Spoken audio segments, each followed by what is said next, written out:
Hey friends, welcome back to Grand Adventure. I'm your host, Mark Guido. And after several weeks of wandering around the Western Plains, I had to make an airport run. So we're here in Wichita, Kansas, checking yet another state off the map of our RV travels. Come along.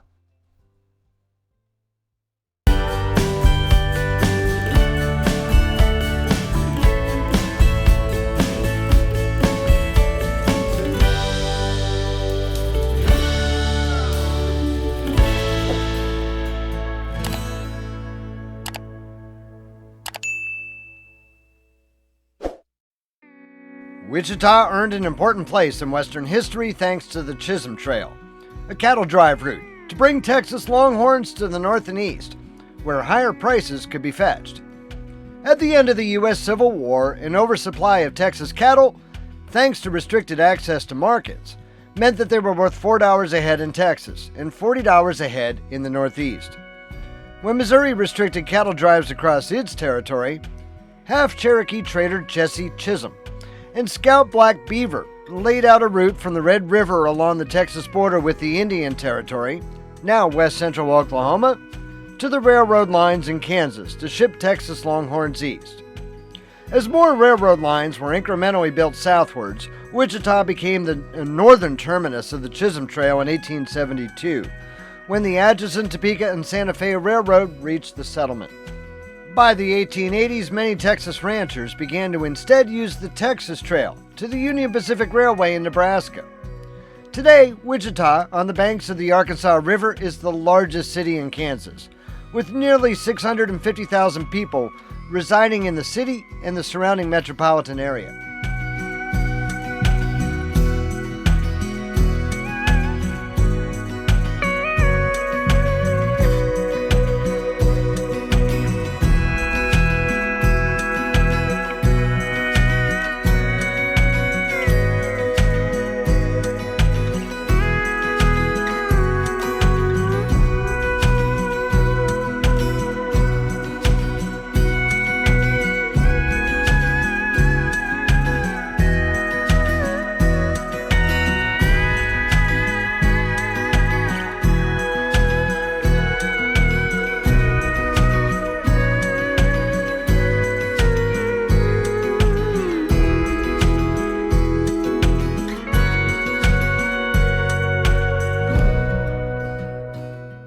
Aviation replaced the cattle drives in the 1920s and 30s, and multiple aircraft manufacturers, including Beechcraft, Cessna, and Stearman, headquartered here.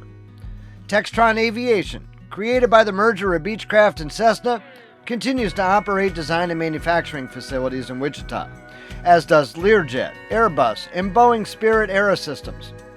As a major center of the American aircraft industry, aviation remains Wichita's largest employer. Of note to campers, Coleman began its business here, as did the fast food outlets White Castle, Freddy's, and Pizza Hut. Wichita's 50-acre Old Town neighborhood serves as the city's entertainment district and is home to a cluster of nightclubs, bars, restaurants, a movie theater, shops, and apartments and condominiums, many of which make use of historical warehouse spaces. With its history associated with the Chisholm Trail cattle drives, Wichita earned the nickname Cowtown. Old Cowtown Museum is an accredited history museum located next to the Arkansas River in central Wichita. Established in 1952, it's one of the oldest open-air history museums in the central United States, and 54 historic and recreated buildings, including a period farm and outbuildings, situated on 23 acres of land off the original Chisholm Trail. Cowtown is a combination of attraction, museum, living history site, and historic preservation project. The museum focuses on life in Wichita during the last part of the 19th century. It tells the story of Wichita's transformation from a frontier settlement to a cattle town to an agricultural and manufacturing area. Its artifact collection includes over 12,000 items dating from the period, ranging from farm wagons to teaspoons.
When we come back following a quick ad break, we'll share with you the campground outside of Wichita where we're staying for the week. So stay tuned. We're spending our week in Wichita at Lake Afton, a 720-acre Sedgwick County park encompassing a 258-acre lake, about 25 minutes from downtown Wichita, out in the rural farmland west of the city. Lake Afton is well known locally for its fishing, and anglers have hauled catfish weighing more than 30 pounds out of this lake. I had hoped to do some kayaking while camping here, but a bloom of toxic blue algae this summer is kind of taking the bloom off of that rose.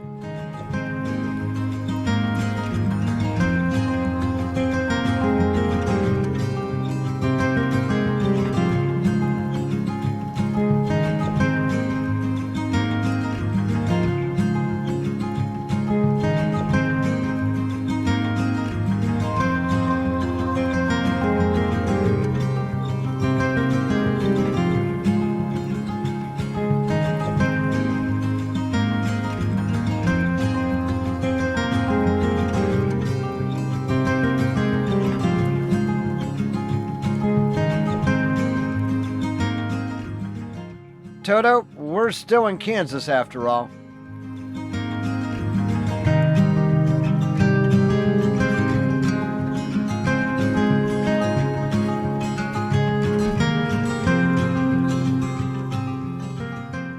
Zoe is such a good hiker, she stays on trail even when the trail is nothing more than a white line.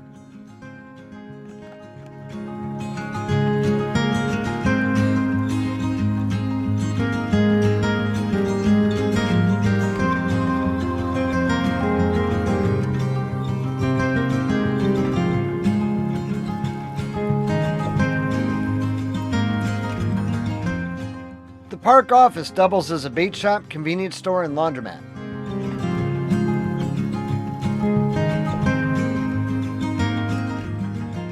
First, the good about camping here. Sedgwick County allows you to camp nearly anywhere within Lake Afton Park. Only a few areas, like the swimming beaches, expressly prohibit camping. It's also amazingly cheap. Dry camping here costs $11 per night. Some areas surrounding the lake have 30 amp or 50 amp electrical pedestals scattered about, and those spots cost $15 per night. The one section that we're in has both water and electric for $17 per night. For all site types, your 7th day is free when purchasing a week's permit. There are 2 dump stations on the premises. Now for the bad, and I have to think about how to carefully phrase this. Lake Afton Park has a 14-day camping stay limit.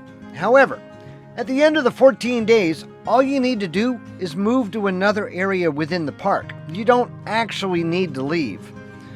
Combine that with the fact that it's cheap and close to the city, and you have a lot of people literally living in this park. And not all of them in RVs either. Cheap doesn't necessarily mean good, and at times it's felt like living in an episode of Breaking Bad. I should reinforce that we never really felt any concern for our personal safety. It's just, it makes for a unique and not necessarily positive vibe to camping here. We hope that you've enjoyed visiting the Wichita, Kansas area with us. Coming up next week, we're going to check off yet another state on our RV travel map by heading south into Oklahoma. So if you're not yet a Grand Adventurer yourself, now is the time for you to go smash that little subscribe button right down there in the lower right-hand corner of your screen. And ring that notification bell to be sure that you never miss a Grand Adventure, which we premiere every Wednesday evening. We'd be truly honored if you share the channel with your friends, family, and on social media. Understand, it is extremely important to us that if you like this episode, please be sure to give us a big thumbs up down below. And while you're down below is where you'll find the comments section, where we'd love to hear from you after each Grand Adventure. So until next Wednesday from Oklahoma, please remember, life is nothing but a grand adventure. We'll see you then.